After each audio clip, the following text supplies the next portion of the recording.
B'siyata d'shmaya, we're going to learn Eirovin Daf Mem Zayin, and we're going to start 4 lines from the top of the Amud. Just to recap, on Daf Mem Vav Amud Beis we learnt that there were a number of guidelines that were said in the name of Rabbi Yochanan. Rabbi Yaakov and Rabbi Zeiri said one set of rules, and then we had Rabbi Yaakov Bar Idi said in the name of Rabbi Yochanan another set of rules as to what type of guidelines we have when there's an argument between the Chachamim who we follow. We had Rabbi Yehuda. When Rabbi Yehuda is arguing with Rabbi Meir, the halacha is like Rabbi Yehuda. When Rabbi Yossi is arguing with Rabbi Yehuda, the halacha is like Rabbi Yossi. When Rabbi Shimon is arguing with Rabbi Yehuda, the halacha is like Rabbi Yehuda. When Rabbi Yossi argues with Rabbi Yehuda, again the halacha is like Rabbi Yossi. That's what we saw in the previous Gemara. Rav Mesharshia on Daf Mem Vav Amud Beis, he totally disregarded these guidelines and said there are no guidelines and you have to measure up every case on its own, when the halacha is like this person, this chacham, when the halacha is like this chacham.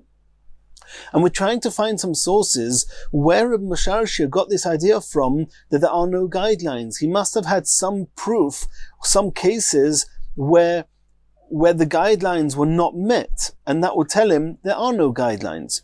And we already seen in the previous Gemara, we already had 2 attempts of different Mishnayos, where there was a machlekes in the first Mishnah. The Rav said the halacha was like Reb Shimon, even though Rabbi Yehuda argued with him. In the second Mishnah again, we had the Rav saying the halacha is like Reb Shimon, even though Rabbi Yehuda argued. And if Rav is constantly saying the halacha is like Reb Shimon, not like Rabbi Yehuda, that seems to contradict the guidelines that were said in the name of Rabbi Yochanan, that if Reb Shimon and Rabbi Yehuda argue, the halacha is not like Reb Shimon, the halacha is like Rabbi Yehuda. And in both cases, the Gemara answered that the guidelines could be in place for when those cases where there is no clear halachic maskana, no clear halachic ruling. However, in all those cases where it's explicit, for example, these 2 cases where Rav said explicitly, the halacha is like Reb Shimon, in those cases, the halacha is like Reb Shimon. Any other case, you want to know what guidelines we have when nobody made a clear ruling, then we use those guidelines that we mentioned before. So we do not have a source yet that to teach us or to show Reb Mesharshia that indeed there are no rules. So now we're going to learn a third source. Says the Gemara, Elo mehadetnan. The source for Reb Mesharshia is from the following Mishnah. And this Mishnah is discussing Eiruvei Chatzeris. Hameniach es beisai.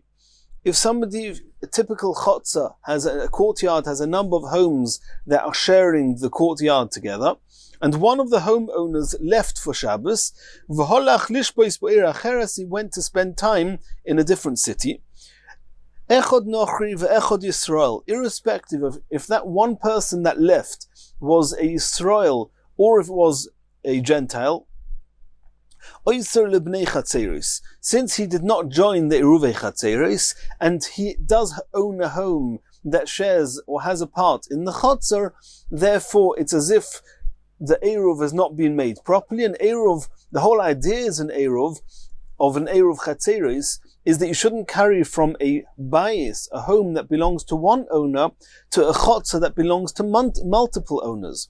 So when you make an eruv and everybody shares in some food which is in just one house, it's as if they are all guests in that one house, and then, so to speak, the chotzer is attributed to that one house, and then you can carry from the homes to the chotzer and vice versa. If one person is not joining the eruv, then again the chotzer belongs to 2 different entities. It belongs one entity to all those that made the eruv, and they've all joined one entity, and then you've got this person that didn't join. You have 2 entities in the chotzer, and that's a problem. So here we're saying in this Mishnah that irrespective of whether it's Yisrael or a Goy, if they left town for Shabbos, Oyser Livnei Chatzeris, Divi Reb Meir. Reb Meir's opinion is that the Eiruvei Chatzeris is not valid and nobody there is allowed to carry from their homes to the Chotzer. Rabbi Yehuda Omer, Eina Oysa. Rabbi Yehuda argues with Reb Meir and says that he does not restrict the people from carrying, since he's not in town.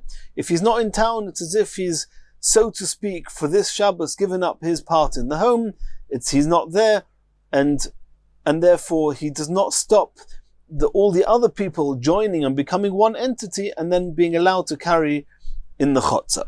Rabbi Yossi says, Yisrael eino yoser. If the one that left was Yisrael, and the Yisrael that leaves typically cannot come back on Shabbos, he cannot travel from a different city back home on Shabbos, and therefore when he leaves, then for the duration of the entire Shabbos he's not here, and therefore the fact that he owns a home in this chotzer, says Rabbi Yossi, is not going to destroy the Eruv. However, because it's not common for Yisrael to travel from one city to the next on Shabbos. However, if it's a goy, and then a goy, even though he left before Shabbos, but he could easily come back on Shabbos, therefore his residence, if he doesn't join the Eruv, destroys the Eruv. Reb Shimon Omer. Reb Shimon says, "Afilu iniach es beisai, v'holach lishbois etzel bitoi ba'isei ha'ir."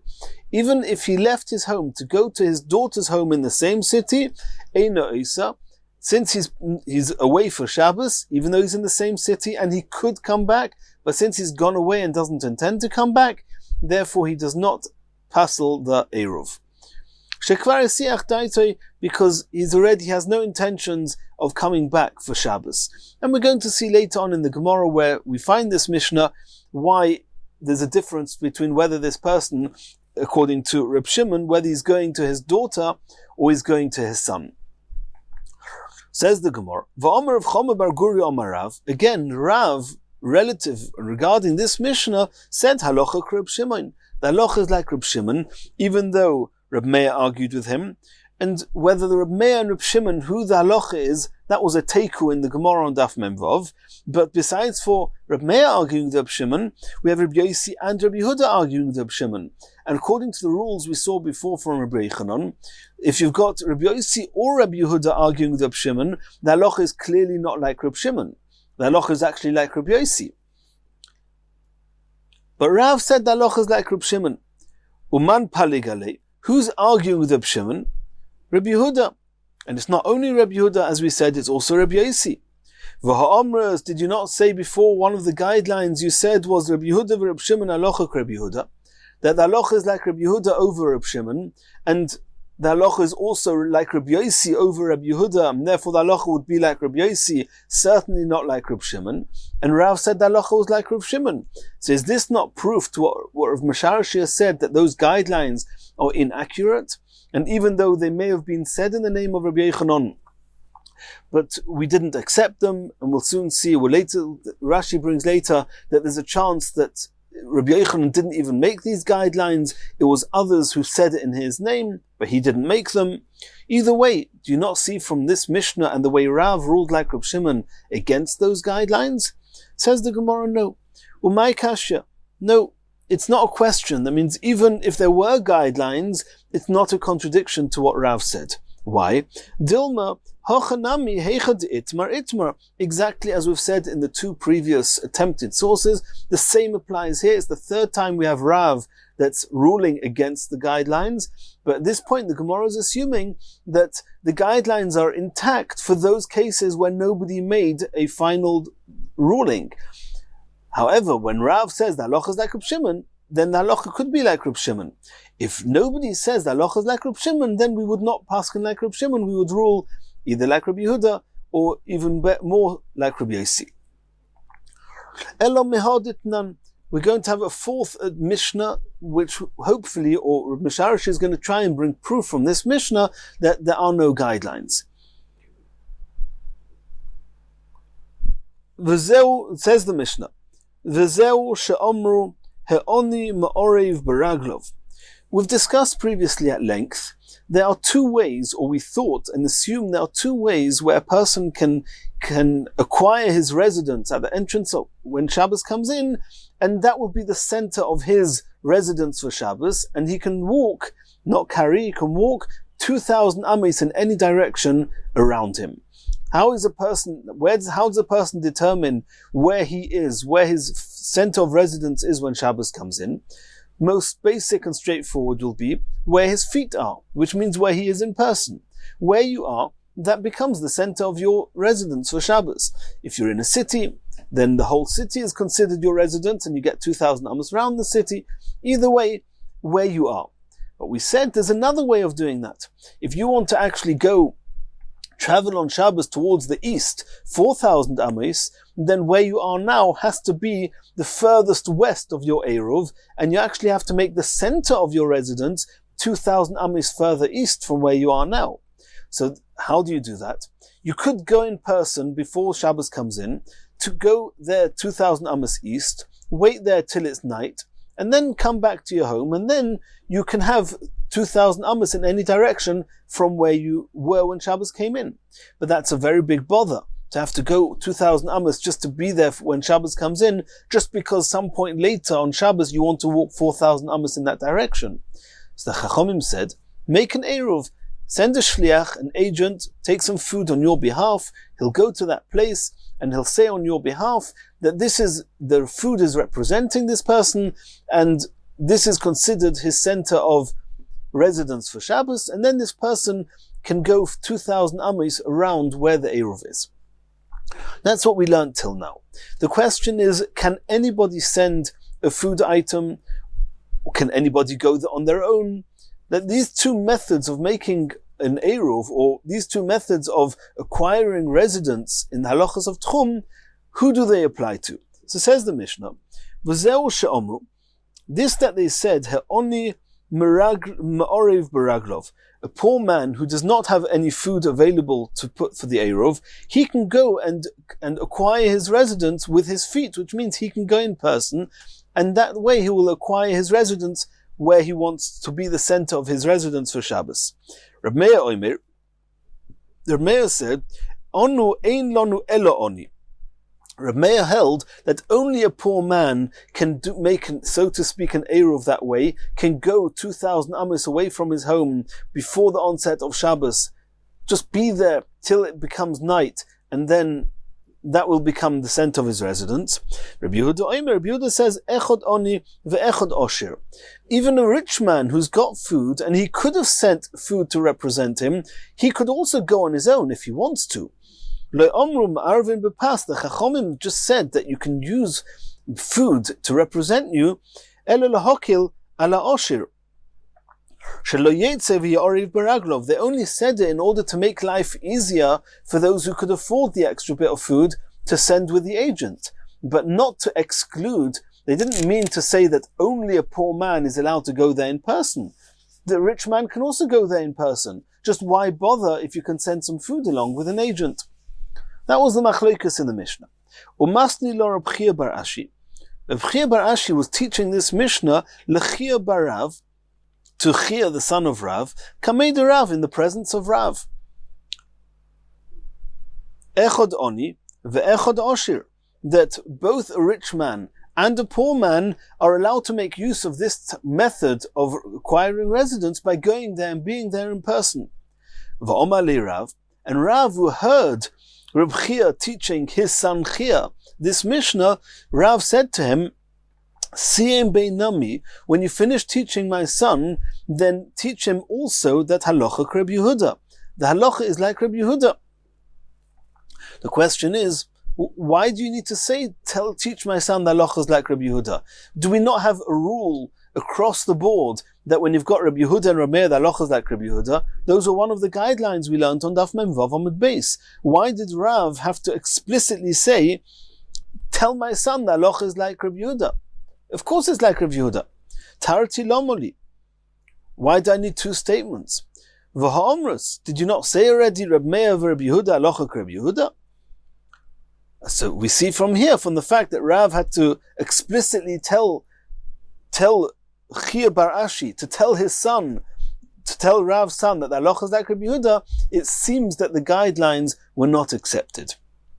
And this would be proof to Reb Mesharashia. Says the Gemara, my Kashya, no. It could be that the guidelines are intact. And nonetheless, it was necessary for Rav to tell Chia bar Ashi to teach Chia, the son of Rav, that the halacha over here is like Reb Yehuda, not like Reb Meir, in spite of the fact that we already have the rule that the halacha is always like Reb Yehuda against Reb Meir. No, here it might be different. Answers the Gemara, or says the Gemara, my Kashya, I don't understand. Why is Rav Mesharshia using this, again, Rav here, to disprove the guidelines set by Rabbi Yochanan? Dilma Rav, Leslie, Lahani Kloli. This is the fourth time that we've seen that Rav seems to have not accepted those guidelines. Okay, so Rav didn't accept those guidelines, but Rabbi Yochanan did make those guidelines. Why is Rav Mesharshia following Rav and assuming that we do not have these guidelines? He should be following Rabbi Yochanan and accepting the guidelines. Elo mehoditnan. We have now a fifth attempt to try and find a source that indeed these guidelines were not accepted. From the following Mishnah, Hayovoma, we know this is the halacha of Yibum. What's the halacha of Yibum? Yibum says that if somebody was married and unfortunately they did not have children and the husband passed away, then in the event that the husband has a brother, there's a mitzvah in the Torah for the deceased man's brother to marry his deceased brother's wife. And that marriage is called Yibum.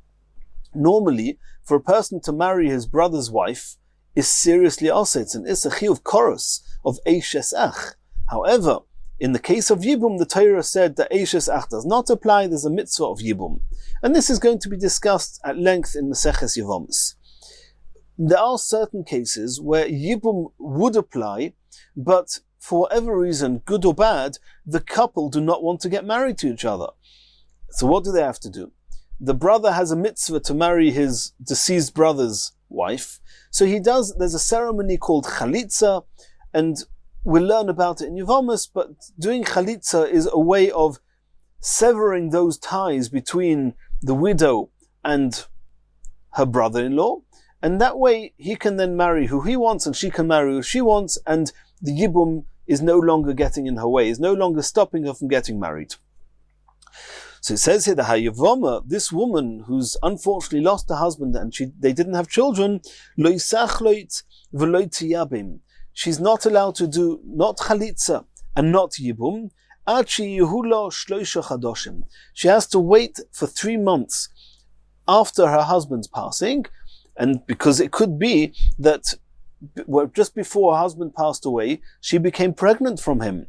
And if she's now going to get married, let's say, for example, a month later she'll get married and do Yibum, she's going to marry her brother-in-law, and then 7 months after that, which is 8 months after her husband passed away, she's going to have a child. No one is going to know, is this a child born after 7 months from the second husband, or is this a child that's going to be born that really is from the first husband? And even worse than that, in the case that she's pregnant from the first husband and the child survives, is not a nefil, then she's not chayav to do Yibum. And if she does Yibum, it's a chiyuv of chorus. So either way, we cannot allow her to do Yibum all the while that we're not 100% sure that she's not pregnant from her previous husband. How can you know she's not pregnant? By waiting 3 months. If a woman is pregnant by 3 months, one can tell. So you have to wait for 3 months, and then she can do Yibum or Chalitza. Now, the truth is, Chalitza she should have been able to do anyway. So there's a discussion why we don't let her do Chalitza even in the event she's pregnant. If she's pregnant, then so what? So she's done Chalitza. The maximum is it will become apparent that she never was a Yivoma, and she never had to do Yibum because she was pregnant and she's going to have a child, and the Chalitza was just a useless ceremony. But either way, we don't want her to do Chalitza nor Yibum before it's absolutely clear that she's actually chayav to do Yibum. V'chol shar anoshim, and so too, any woman that was previously married and either got divorced or the husbands died, lo yinosu, they should not marry, v'lo yisarsu. Yisarsu means that it's similar to what we would call today an engagement, but it's not accurate because the engagements we have today have almost no halachic ramifications at all or implications. It's just a ceremony. Sometimes they make a t'naim, but that's not more than a commitment to get married. It's actually not a start of the marriage process. The real marriage process is actually made of 2 stages. The first one being kiddushin, which just means that what we typically do under the chuppah, you give a ring, and you say Hariat Mukudeshes li, and then they are Mukudeshes. And she's an Eishes Ish. from that point on, she is considered married. However, she cannot become pregnant under the chuppah. When does a woman become pregnant? Only when she starts living with a husband, and that's the stage called nisuin. So it says here that lo yinosu v'lo yisarsu.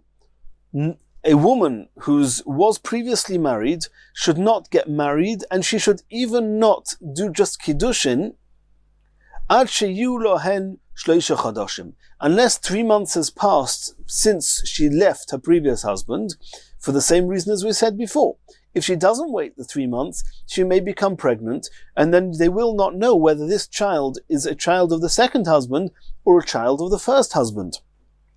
Now, even though it's true that if she just does kiddushin, there wouldn't be a problem, as long as she doesn't do nisuin in the first 3 months from when she left her previous husband, or from when her previous husband left her, as long as she doesn't do nisuin, then there will no longer be confusion regarding the child. But nonetheless, the Chachamim said, even kiddushin she should not do until 3 months is over. It doesn't matter if the previous marriage, the one that she's left, whether she entered that marriage having been married before or not having been married before. It makes no difference if she lost a husband because he died or because he divorced her.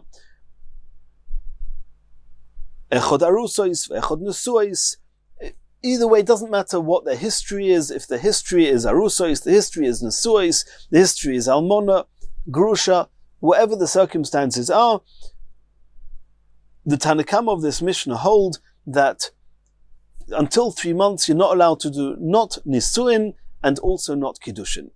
Rabbi Yehuda argues. Rabbi Yehuda says nesuois, in the event that she was married to the previous husband, not just kiddushin, in which case she was probably not pregnant, but nesuois, if she was nesua to the previous husband, then those nesuois, she might be pregnant, and you want to know about that. Then she's not allowed to do nisuin now to somebody else within 3 months. So that way it'll be clear, if she's pregnant, who the father of this child is. However, even if she was married nisuin to the previous husband, she can do kiddushin to the second husband, because that will not make her pregnant. And if she's not going to become pregnant from the second husband yet, as long as she doesn't do nisuin with the second husband until 3 months are over, then that's okay, says Rabbi Yehuda. And if she was previously only mukudeshes to the previous husband, who she's now either divorced from or a widow from, then if she was only arusois, if she only did kiddushin, then yinosu, then she can get married straight away, even nisuin, because we know that if she's going to have a child 7 months later, we know it's not from the first husband, because she was never nisuin to the first husband, so she didn't become pregnant. And the only case where she's not allowed to get married immediately is chutz mi'arusa shabi Yehuda, and if she was previously what we would call engaged, if she'd previously done kiddushin to her first husband in the place of Yehuda, in that case, in that place, then even after kiddushin, the chosn and the kala, the husband and the wife, were very familiar with each other, maybe a little bit too familiar, and therefore there's the risk that she could have become pregnant even though they had not done nisuin yet, and therefore in that place, in Yehuda, even if she was just kiddushin to the first husband, she still has to wait the 3 months to verify that she's not pregnant. But everywhere else, where there's no liboy gaspa, then after erusin, there's no risk of her being pregnant, and therefore she can get married straight away, and we will know that the child she has is from her second husband, not from the first. Rabbi Yossi Omer, a third opinion. Rabbi Yossi says, Kol anoshim yisorsu. Any woman, it doesn't matter what her previous state was, is allowed to do kiddushin even within 3 months, except for one case. Chutz min almono mipnei ibul. However, if a woman, her previous husband died, and now she's in mourning, and because she's in mourning, she's not allowed to get married within the first 30 days of Avelus. And therefore, says Rabbi Yossi, besides for the first 30 days after the passing of her husband, the previous husband, any other woman is allowed to actually do kiddushin to a second husband, since the kiddushin to the second husband will not make her pregnant, and therefore we have no risks, and there's no reservations against doing that. Says the Gemara. That was the Mishnah. Says the Gemara of Amrinon, Rebbe Loza loyol lebei medrasha. At one point, Rebbe Loza did not come into the Beis HaMedrash. Ashkechei Rebbe Asi davakoim, and Rebbe Loza met Rebbe Asi, who was in the Beis HaMedrash that day. Omar Leus, Rebbe Loza said to Rebbe Asi, "My Omar bebei medrasha. What did they learn today in the Beis HaMedrash?" Omar Leus, Rebbe Asi said, "Hachi Omar Rabbi Yechanan. Our Rebbe Rabbi Yechanan, this is what he said. Rabbi Yechanan said, Halacha ka Rabbi Yossi, that halacha is like Rabbi Yossi, like we saw, that besides for somebody in mourning, a woman, it doesn't matter what happened to a previous husband, if she's in mourning for the first 30 days, she cannot get married, but if she's not in mourning, either she got divorced or it's after 30 days, then she's allowed to do kiddushin to a second, or receive kiddushin from a second husband." And that's what Rabbi Yechanan said. Now the Gemara is saying, why did Rabbi Yechanan have to say that halacha is like Rabbi Yossi? Rabbi Yechanan, you previously gave us guidelines and rules, and you yourself told us that when you have a machlokas between Rabbi Yossi and Rabbi Yehuda, or Rabbi Yossi and Rabbi Meir, then the halacha is like Rabbi Yossi. Why did you have to say it again? So what do we deduce from here? Michlal, we can imply from here, the Yechida Paligale, that the first opinion that's mentioned in that Mishnah is, and it's an opinion that also argues to the Rabbi Yossi, then that's an opinion which belongs to an individual, not to the Chachomim. Because had it belonged to the Chachomim, that Rabbi Yechanan would have ruled like the Chachomim. And since it's not the Chachomim, it's just an individual. Who could that be? Or can we assume it's an individual? The Gemara says, of course you can. V'atanya, and I'll bring you a brisa to prove that, and we'll even understand who this individual is. If a woman kept running to her father's house, which meant she didn't spend time with her husband, but or there was some other issues between them, and they were not getting along, and they had no relations together. Or if her husband was very old or very sick, or if she was very sick, or an akara, or if she couldn't have children, zakeno if she was very old, ktano if she was very young, va'ailonis, or another case of a woman that can't have children, or for some other reason she cannot have children. Or if her husband was not home at all, he was in jail. Or hamapeles la'achar misas bailo, or if she miscarried after her previous husband passed away. In all these cases, kulon tzrichin nahamtim shleisho chadoshim. They all have to wait 3 months, even though we know on a 100% level in all these cases that she's not pregnant. And this is the same as the first opinion, the Tanakama in the Mishnah we just saw, that said that it doesn't matter whether we know she's pregnant or not, she's not allowed to get married to anyone else. She has to wait 3 months. And the Chachamim made a gezerah. The Chachamim decreed, in order there should be no confusion, no second marriages before 3 months have passed since the termination of a previous marriage. Divrei Reb Meir, and here it says explicitly in the Brisa, this was the opinion of Reb Meir.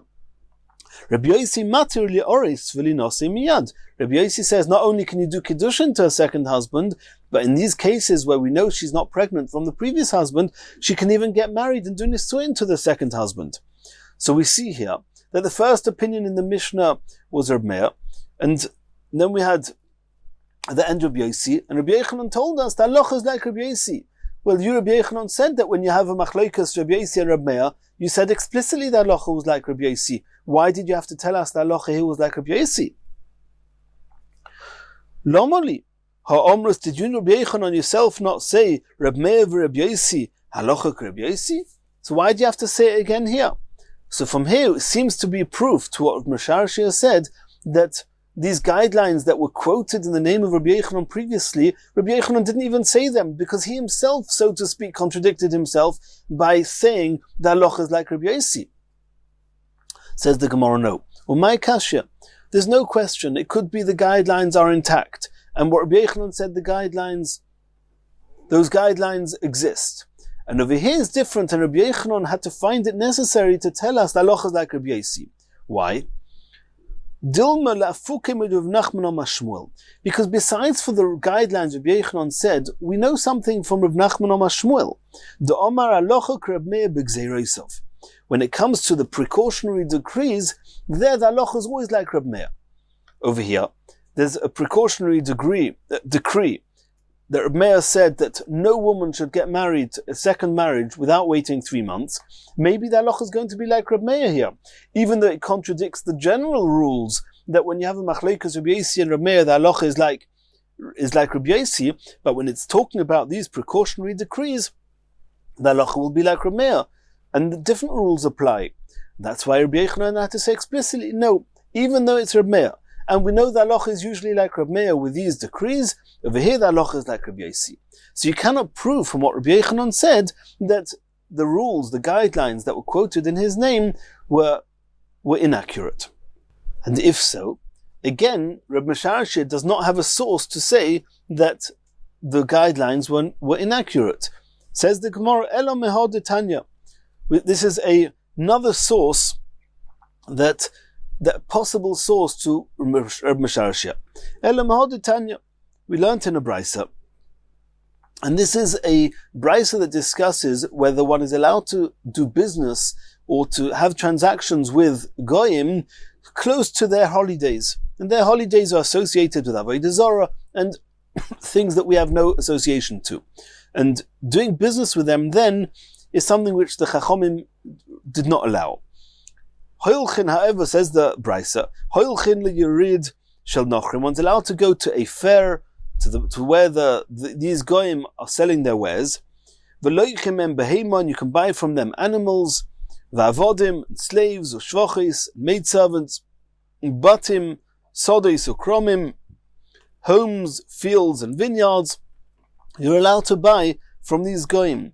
V'koisav, one's allowed to write up, umale, and to record be'erkois shalahem in their non-Jewish courts, even though at those times one should not do any business with the goyim.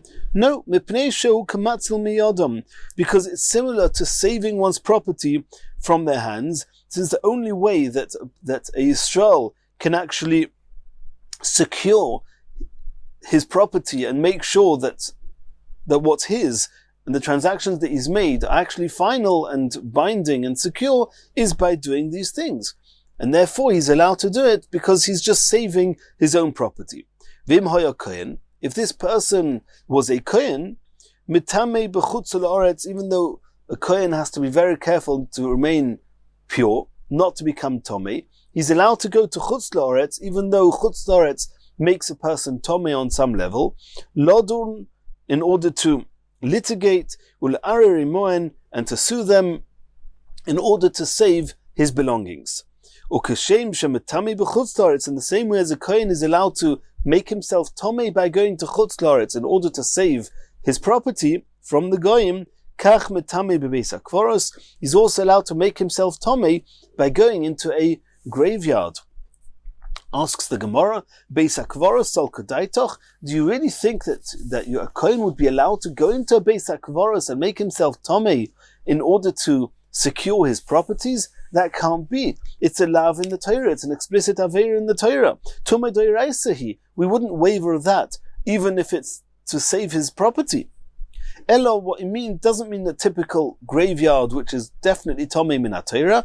Elo bebeis hapras d'Rabbanon, and this is something which we've already discussed previously on Daf Chavov, that a beis hapras is a field where, biblically speaking, we can assume there's no grave there, but according to the Rabbanon, they had reason to believe that there could be some remnants of some bones there because the field had been dug up, and when they were digging up the field, they got too close to a place where there could have been a grave, and therefore the Chachomim did not really want Kohanim going into this beis hapras.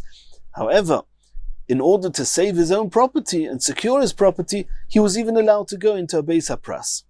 Umitame is also allowed to go to Chutz Loretz, Lisa Isha, in order to marry his wife, a woman, V'lilmod Torah, and if necessary, he can even go there to learn Torah. That's the Tanakama of that brisa. Omar Rabbi Yehuda. Rabbi Yehuda said that that's only true Bizman she'ein moitzi lilmod. A kohen is only allowed to go to Chutz Loretz to learn Torah is if in Eretz Yisrael he cannot find somebody to teach him Torah.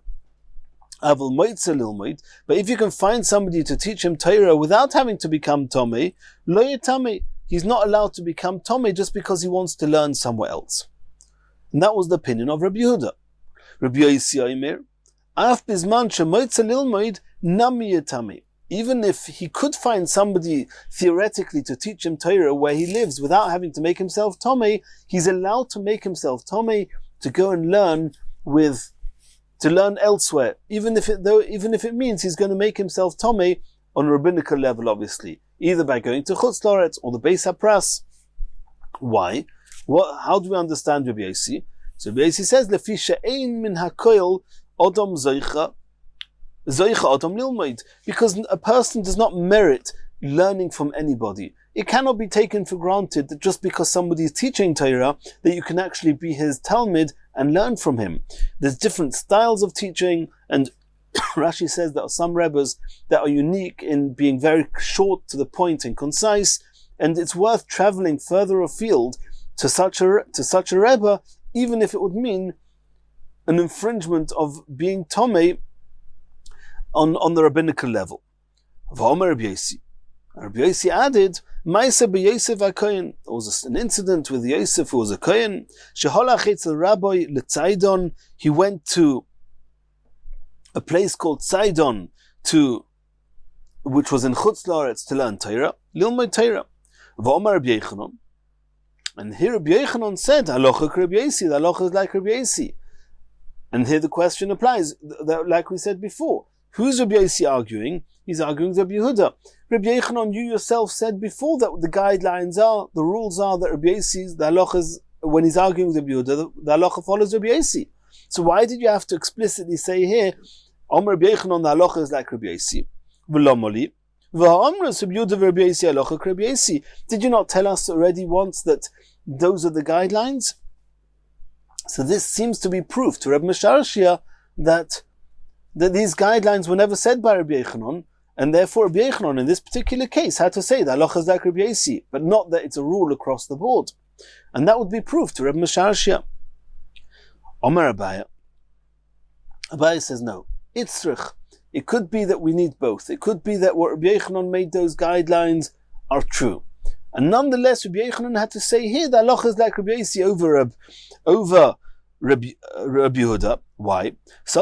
I may have thought that the guidelines are only accurate regarding those Tanoim mentioned in Mishnayos. And we know that Mishnayos were always very accurate, and therefore these are stable and guidelines that can be relied upon. Aval b'braisa eimeloi. Maybe when these Chachomim, these Tanoim are mentioned in a braisa, and in a braisa there's always a certain fear that it's not so accurate, maybe the rules would not apply. Kamash malon, that's why Rabbi Yochanan had to tell us here, even though it's a braisa, the halacha is like Rabbi Yosi, not like Rabbi Yehuda. But that doesn't contradict the fact that when it's a Mishnah, we don't need to explicitly say it. It's a guidelines across the board that the halacha is like Rabbi Yosi over Rabbi Yehuda. If so, we're back to our question. You, Rabbi Mesharshia, you undermined the rules that Rabbi Yochanan told us. Where's your source? Where's your reason to undermine them? Ela hochi ka'omar. We have to assume that Rabbi Mesharshia didn't totally undermine and disregard the guidelines that Rabbi Yochanan said. All he wanted to do was bring to our attention that there are those that did not accept these guidelines. Hani kloli lav divrei kol nenu. They were not universally accepted. Not everyone agreed with them. The Harav Leslie Hani kloli. Rav did not agree with these rules, with these guidelines, as we saw a number of times before. It seems from Rav that he didn't follow the guidelines. However, Rabbi Yochanan argues with the Rav, and Rabbi Mesharshia would agree with that. He just brought to our attention that Rav did not accept those guidelines. Continues the Gemara. Omar Rav Yehuda Omar Shmuel. Now we have to backtrack a little bit. We saw in Daf Mem Hey that there was a discussion where the Cheftze Hefker, ownerless items, wherever they are when Shabbos comes in, do they acquire residence where they are? And the implications of that are going to be that you're not allowed to remove an object beyond 2,000 amos from where it was when Shabbos came in. And we're talking now in the realm of Tchum.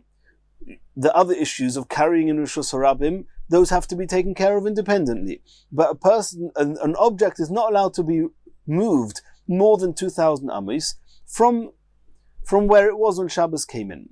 Now, if the items belong to Yisrael, then wherever the Yisrael's Tchum is, that's also the Tchum of the objects, in most circumstances.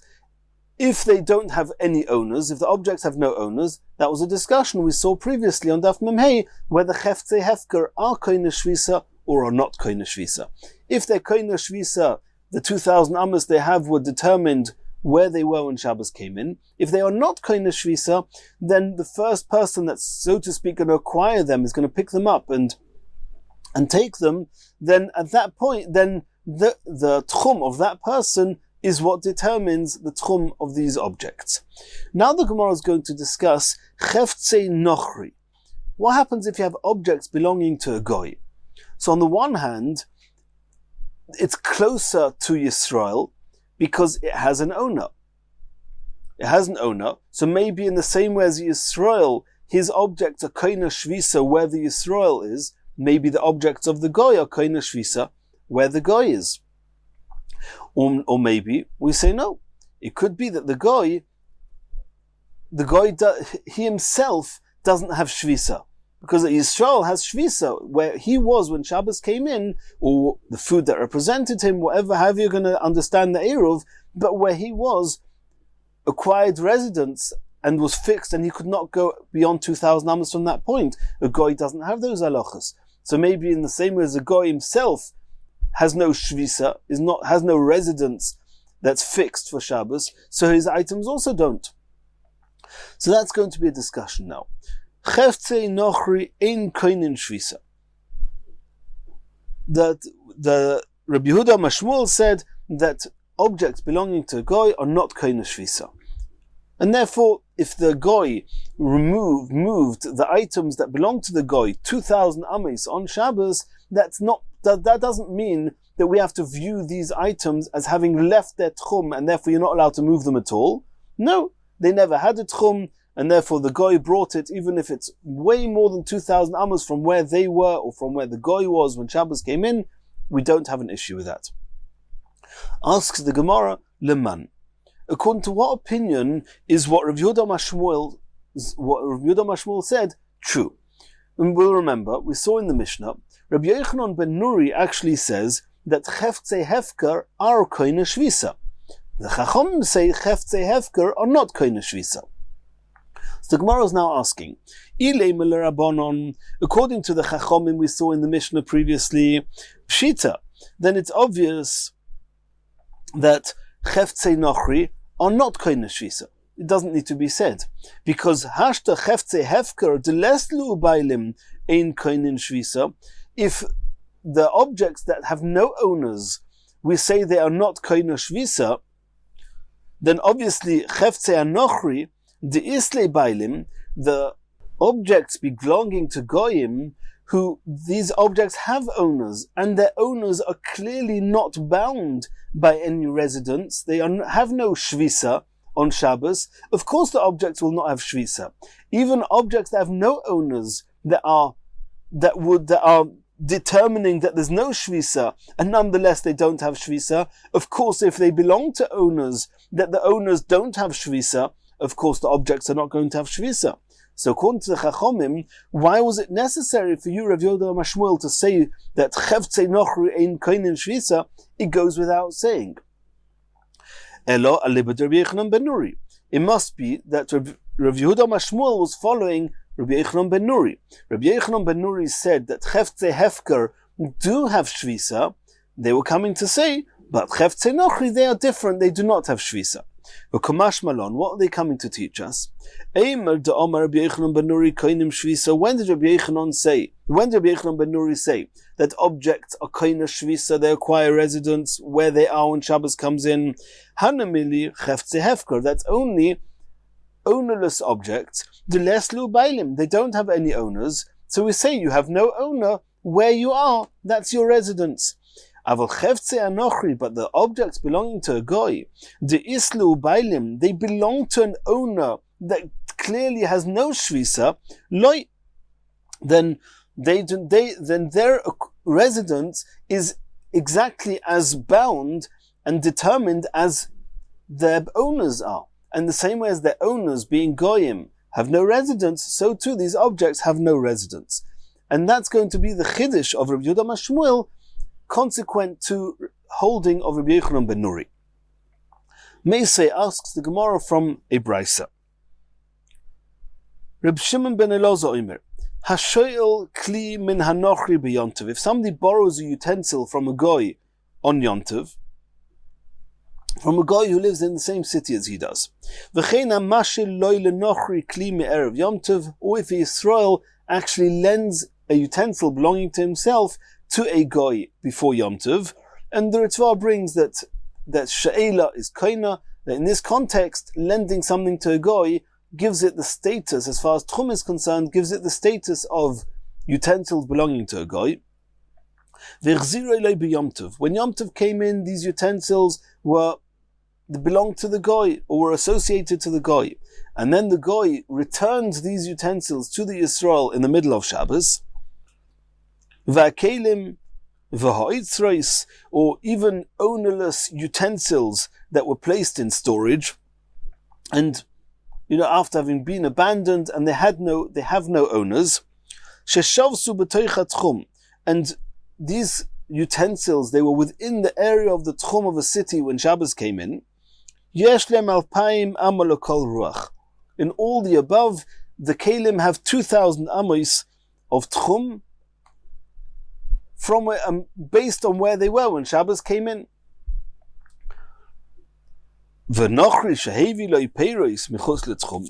However, if a goy brought fruits from outside the tchum into the tchum, then you're not allowed to move them at all. Because in the first cases of Reb Shimon ben Elazar said, the first cases in the Brisa, they were cases where it was within the tchum, and therefore they were koina shvisa when Shabbos came in, according to Reb Shimon ben Elazar, and they can go 2,000 amos in any direction. However, if the goy brought fruits that were outside the tchum, brought them into the tchum, or more accurately, the goy was more than 2,000 amos away from where he's brought the fruits, and he now took the fruits 2,000 amos away from where they were when Shabbos came in, then these fruits are considered as if they have left the tchum, and since they've left the tchum, you're not allowed to move them. You can't take them. So what do we see from here? You see from here that cheftzei nochri are koina shvisa. It's very clear, it's explicit, otherwise there would be no problem of tchum. And the whole brisa seems to be telling us that they have 2,000 amos. That means that they have tchum. Cheftzei nochri are koina shvisa. And that seems to be contrary to what we saw before. Says the Gemara, I omros b'shloima kasova Rabbi Yochanan ben Nuri cheftzei nochri koinim shvisa. If so, ha'mani Rabbi Yochanan ben Nuri. Then it's okay. Then this brisa is following Rabbi Yochanan ben Nuri that says that cheftzei nochri are koina shvisa. And then when we said before that cheftzei nochri are not koina shvisa, that's going to have to be following the Rabbanon, the Chachomim. The Chachomim will say that cheftzei hefker are not koina shvisa, cheftzei nochri are not koina shvisa. We had a problem with that. If so, why did you have to tell us explicitly that cheftzei nochri are not koina shvisa? It's taken for granted. If cheftzei hefker are not koina shvisa, of course cheftzei nochri are koina shvisa. Therefore, the Gemara lent itself to say that it's Rabbi Yochanan ben Nuri, and Rabbi Yochanan ben Nuri says that cheftzei hefker are koina shvisa, but cheftzei nochri are not koina shvisa. But if Rabbi Yochanan ben Nuri also holds that cheftzei nochri are not koina shvisa, that means nobody holds that cheftzei nochri are koina shvisa, then this brisa is not following any opinion. So the Gemara is saying, if in the event that those that said that Cheftzei Nochri are not Koine Shvisa is only the Chachomim, in which case it could be that Rabbi Yochanan ben Nuri, he'll say that the same way as Cheftzei Hefker are Koine Shvisa, so too Cheftzei Nochri are Koine Shvisa, then this brisa would be following Rabbi Yochanan ben Nuri, and that's okay.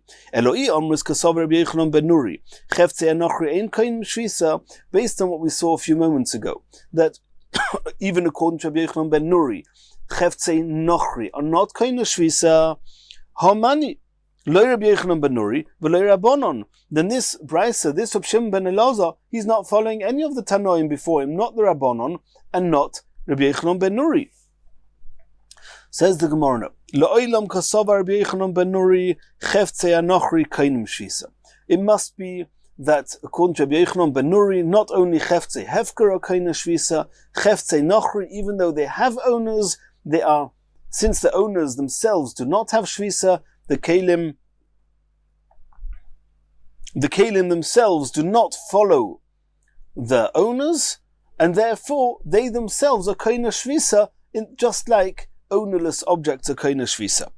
Or Shmuel, this that Shmuel said that Cheftzei Nochri is not Koine Shvisa, the Omar Rabbanon, he was saying it according to the Rabbanon.